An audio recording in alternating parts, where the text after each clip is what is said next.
Most people spend their entire lives running away from a version of themselves that they don't even know exists.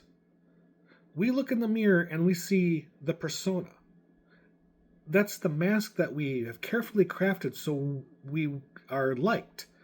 The masks so we can be professional, so we can be good.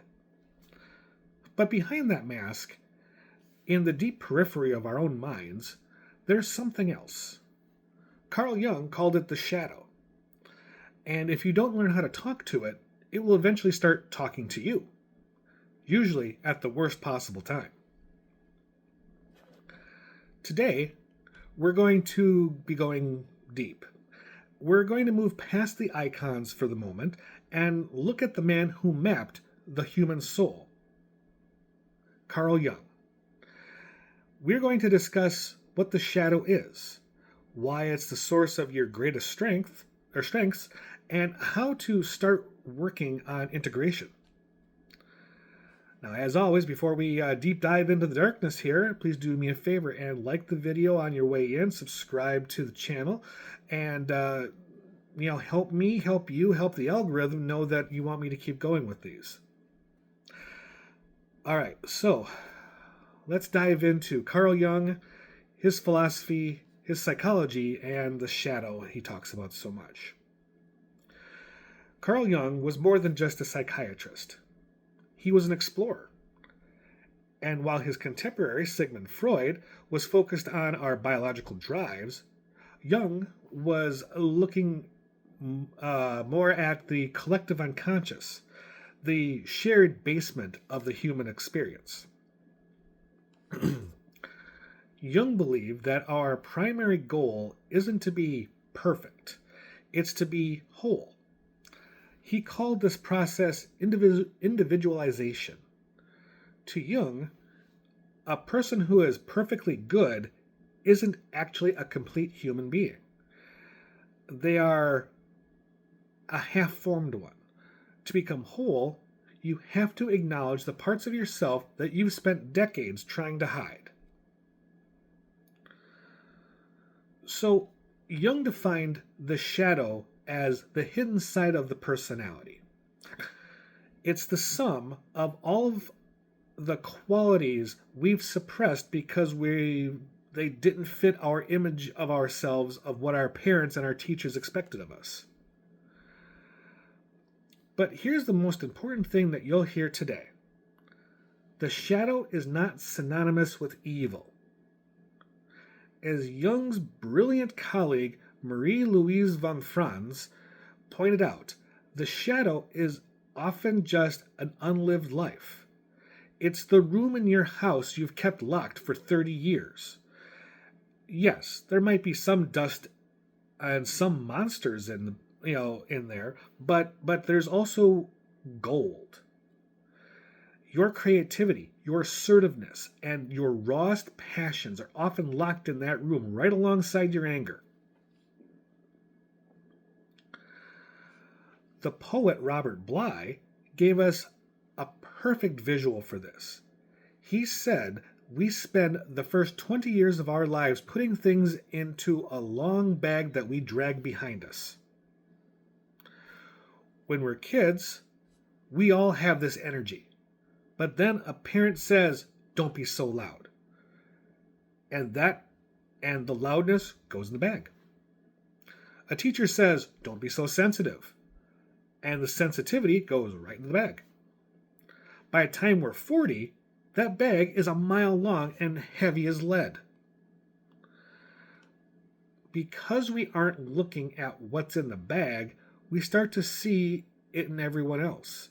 This is what Jung called projection.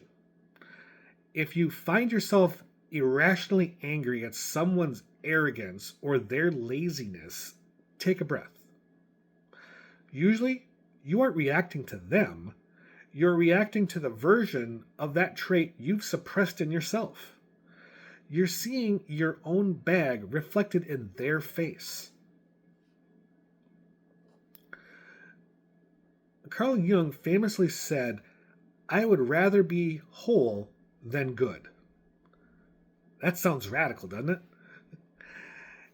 But he knew that the person who believes they are purely good is actually the most dangerous person on the planet. Why? Because they are blind to their own capacity for harm. Think about the icons we've discussed on this channel. A true hero isn't someone who can't do harm. It's someone who can be a monster but chooses to keep their sword sheathed. To be truly moral, you have to know your shadow. You have to know that you are capable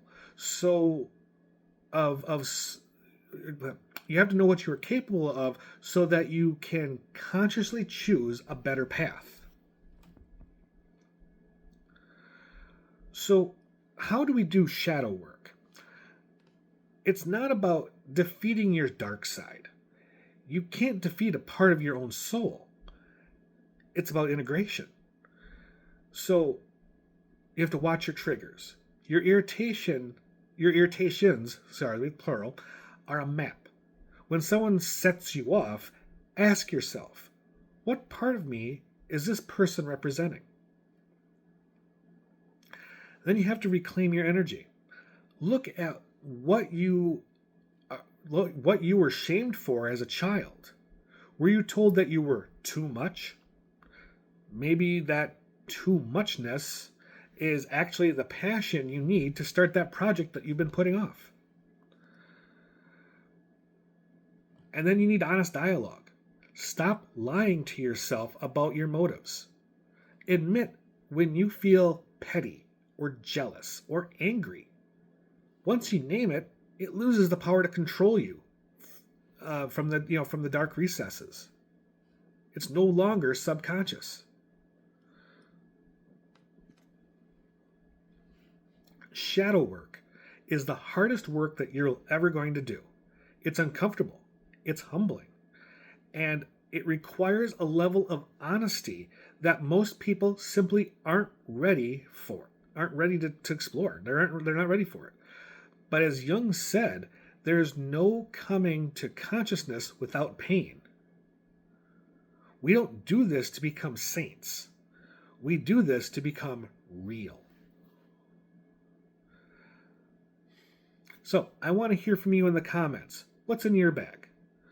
What have you ever caught yourself projecting onto someone else? Let's have a conversation in the comments about this. I'm interested to learn.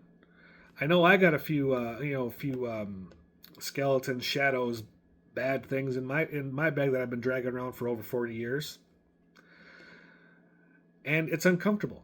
It's going in that dark cave on Dagobah. You'll find in there only what you take with you. So open the bag, blow the dust off, see what's in there.